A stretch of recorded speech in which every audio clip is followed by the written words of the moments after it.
মতামতের ভিত্তিতে আজকে সন্ধ্যায় যে জুলাই ঘোষণাপত্র ঘোষণা করবার কথা রয়েছে সেটি ঘোষণা করুন। আহত এবং বন্ধুত্ব বরণকারী এবং বিচারের বিস্ফোরণ অগ্রগতি আমরা দেখতে চাই। আজকের এই ঐতিহাসিক এই পরবর্তী সমাবেশে উপস্থিত হওয়ার জন্য সবাইকে ধন্যবাদ জানিয়ে আমার কথা শেষ করছি। আসসালামু আলাইকুম ওয়া রাহমাতুল্লাহ।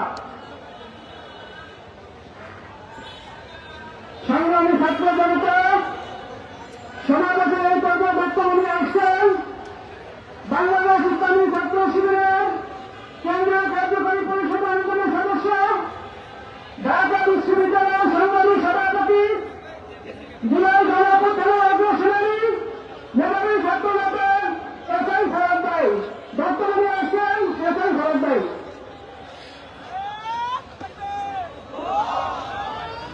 সংগ্রামী বন্ধুগণ, আসসালামু আলাইকুম ওয়া রাহমাতুল্লাহ। আজকে জুলাই এবং আগস্টের গণঅভ্যুত্থানের 1 বছর পেরিয়ে আমরা শেখ হাসিনার অভিযোগ শুনি যে সবাইকে ক্ষমা করেছিলাম, আমার কারো প্রতি অভিযোগ নাই। অভিযোগ বলছেন না, এত মানুষকে হত্যা করার পরেও তিনি কোন সাহসে সে বলে যে তোমাদেরকে ক্ষমা করে দিলাম, কোনো অভিযোগ নাই? কতটা নির্লজ্জ হলে, কতটা অমানুষ হলে, কতটা দয়া হলে কতটা বলতে পারে? আমরা ছাত্রশ্রী আজকে সতর্ক করতে চাই, শুধু খুনি হাসিনা না, খুনি হাসিনার নানান রূপকে তার নানান দিয়ে ফিরিয়ে আনতে চাই। আমরা এই দেশে কাউকে সেই সুযোগ দেবো না ইনশাআল্লাহ। আমরা কয়েকদিন ধরে শুনতে পাচ্ছি নানান ষড়যন্ত্র আটা হচ্ছে।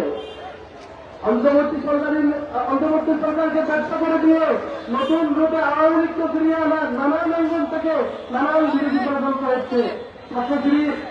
ছাত্রশ্রী গত 15 বছরের সকল অফিস বন্ধ থাকা সত্ত্বেও, সকল পর্যায়ে শক্তিকে গ্রেপ্তার দেওয়া সত্ত্বেও আমরা প্রতিবাদ এবং আওয়ামী লীগকে ছাড়িয়ে নাই। নতুন কেউ যদি ষড়যন্ত্র করে থাকেন, আমরা ইসলামী ছাত্রশ্রীর টিকে থাকতে এবং ইসলামী ছাত্রশ্রীর দায়িত্ব ছিল শক্তিরা যতদিন থাকবে কোন ষড়যন্ত্রকে সফল হতে দেব না ইনশাআল্লাহ।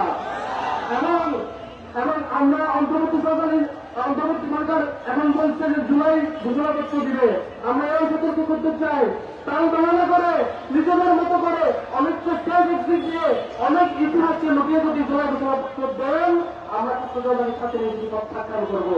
আমাদের সকল ইতিহাসকে স্মরণ করে, সকল যে ভিক্টিমাইজ হয় সকল ইতিহাস, আমাদের গণঅভ্যুত্থানের যে দীর্ঘ যাত্রা, প্রত্যেকটা যাত্রাকে স্মরণ করে স্বীকৃতি দিয়ে সকল ক্যাটাগরি ভিক্টিমকে, নিরাপরাধ মানুষ যে ভিক্টিম আছে সব কিছুকে স্বীকৃতি দিয়ে এই জুলাই গণঅভ্যুত্থানের ঘোষণাপত্র দিতে হবে। যদি কোনো তার ধারণাকে মেনে নিয়ে ষড়যন্ত্রকে আকাশ করে বিকৃত ঘোষণাপত্র দেওয়া হয়, সেটির বিরুদ্ধে আমাদের ছাত্রদের এবং ইসলামী ছাত্রছাত্রী রাস্তায় থাকবে ইনশাআল্লাহ। আমরা সর্বশেষ যারা সম্প্রতি অনেকের ছাত্রছাত্রীকে নিয়ে বিকৃত ইতিহাস বর্ণনা করছেন, তারা বাহানা করছেন, সোশ্যাল মিডিয়া প্রপাগান্ডা চালাচ্ছেন এবং নানা বয়ান তৈরি করছেন, তাদেরকে সতর্ক করতে চাই। আমাদের সকল ধরনের উপকরণ নিয়ে ছাত্রছাত্রীকে বাড়াতে পারে নাই। আপনারা কোন প্রস্তুতি নিয়ে ছাত্রছাত্রীকে ঠেকাতে পারবেন না। সতর্ক হয়ে যান। সকল ক্যাম্পাসে ছাত্রছাত্রী, সকল অফিস বন্ধুগণ সত্ত্বেও প্রত্যেকটা হলে হলে শিক্ষার্থীরা ছাত্রছাত্রীরা সত্যিরা চর্চা দেওয়ার পরেও তারা সিরিজকে বাড়াতে পারে নাই। আপনাদের এই প্রস্তুতি আমাদের ক্ষেত্র করতে পারবে না ইনশাআল্লাহ। সতর্ক হয়ে যান। আমরা তাদের সাথে দেশ দেখতে চাই। আমরা ষড়যন্ত্রের ভাগিদার হয়ে ষড়যন্ত্রের একত্রে যেতে চাই না। সতর্ক হন, ঐক্যবদ্ধ হয়ে দেশ দেবো ইনশাআল্লাহ। আসসালামু আলাইকুম ওয়া রাহমাতুল্লাহ। সংগ্রামের উপস্থিতি আজকের এই সমাবেশের পর্যায়ে বক্তব্য রাখবেন ইসলামী ছাত্র শিবির কেন্দ্রীয় ছাত্র অধিকার সম্পাদক জনাব আমিনুল ইসলাম।